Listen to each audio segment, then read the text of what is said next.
અમદાવાદમાં આવતીકાલે ચંડોળા વિસ્તારમાં ડિમોલિશનનો બીજો તબક્કો શરૂ થશે। આ ડિમોલિશનની કામગીરી માટે પોલીસ કર્મચારીઓ અને અધિકારીઓ તૈનાત રહેશે। આ અંગે પ્રસ્તુત છે અમારો આ અહેવાલ।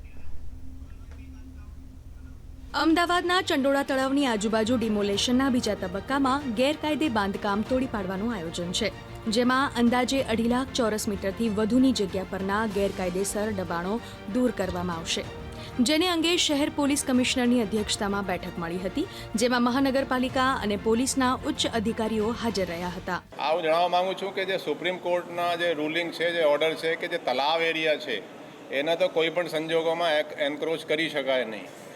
અમુક લાસ્ટ ટાઈમ પણ હાઈકોર્ટમાં અમુક લોકોએ એપ્રોચ કર્યા હતા, એ પણ સ્પષ્ટપણે હાઈકોર્ટે કોઈ રિલીફ આપ્યા નથી, કેમ કે તલાબમાં તો પરમિસિબલ છે જ નહીં। આ વિસ્તાર ગેરકાયદેસર પ્રવૃત્તિઓ અને અનધિકૃત વસાહતો અને તેમાં પણ ખાસ કરીને બાંગ્લાદેશી નાગરિકોના રહેઠાણનું કેન્દ્ર બની ગયો છે, જેના માટેની કામગીરીને સરળ બનાવવા માટે 25 SRPની ટીમો સહિત 3000થી વધુ પોલીસ કર્મચારીઓને તૈનાત કરવામાં આવશે, જે સુરક્ષા જાળવવાની સાથે ડિમોલેશનના કામમાં કોઈ નડતરરૂપ ન બને તે સુનિશ્ચિત કરવાનું રહેશે। પાલિકાના અધિકારીઓનો અંદાજ છે કે આ વિસ્તારમાં જેટલી માત્રામાં હજુ દબાણ છે તેને જોતા ડિમોલેશનમાં 2 થી 3 દિવસથી વધુનો સમય લાગી શકે છે। આની માટે આપણે એક જોઈન્ટ કમિશનર, એક એડિશનલ કમિશનર, 6 DCP અને કુલ બીજા PI ACP મળાવી, કોન્સ્ટેબલ મળાવીને લગભગ 3000 પોલીસના આપણે ઉપયોગ કરવાના છીએ અને 25 SRPની કંપની આપણે બહારથી બોલાવી છે।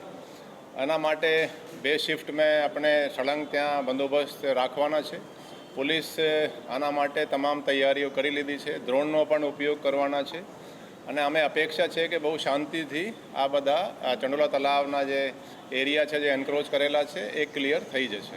મહત્વનું છે કે વર્ષ 2025માં અત્યાર સુધીમાં અમદાવાદ શહેરમાં 250 બાંગ્લાદેશી નાગરિકોની ધરપકડ કરવામાં આવી છે, જેમાંથી 207ની ખાસ કરીને ચંડોળા તળાવની આસપાસથી અટકાયત કરવામાં આવી હતી અને 200થી વધુ વ્યક્તિઓને પહેલેથી જ ડિપોર્ટ કર્યાના અહેવાલ છે।